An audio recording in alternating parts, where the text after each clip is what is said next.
it tends to end up being like a mood, to some degree, a mood thermometer.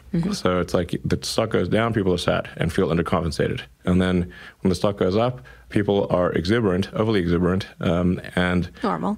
Yeah, you get distracted thinking about what you're going to buy. Right. So like neither of these things are great. So, and when you have big movements to the stock, this just causes a distraction.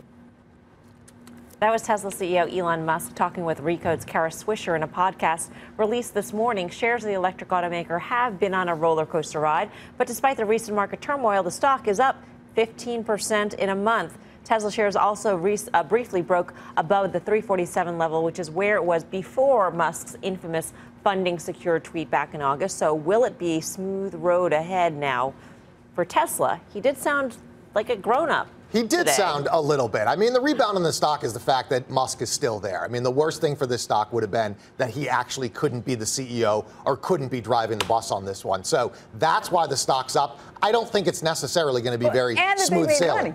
Well, they made money.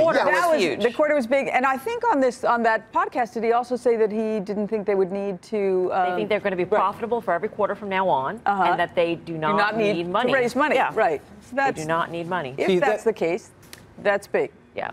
The irony for me is that statement is extraordinary, and if accurate, I'm not even saying if true. In other words, if this is truly what's going to happen, the stock should be moving higher. The best thing for Tesla also is that it's not in Dan's MAGA. The stock should be moving higher today, or the stock should have moved higher? I think the stock will continue to move higher if that's absolutely true, but I don't think I think the jury is still out whether that's accurate. But yes, I think based upon that, this stock would have been a lot higher than it is today based upon that release and based upon that reaffirmation. Okay, so here's the deal. I listened to this podcast. It was a fabulous interview. I think he did a very good job. I think Kara asked him a lot of tough questions. But here's the first takeaway. In the first 20 minutes, this is all you need to do. Is he talked about on numerous occasions how every U.S. auto company other than Ford has gone bankrupt during recessions.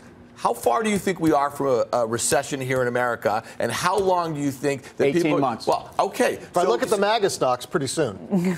Okay. I'm just saying is, you know, this story, if they don't raise capital before that recession comes and we don't have people buying mass market electric vehicles for 60 grand, this company's in trouble then. It's just that simple. And, you know, all the power to him for running this thing and trying to trade into the electric grid and, you know, all this sort of stuff. But the clock is ticking here. So throw the T in MAGA. I was going to say maggot. Yeah. It might be maggot now. Maggot. Maggot. Fade it all. That says Dan.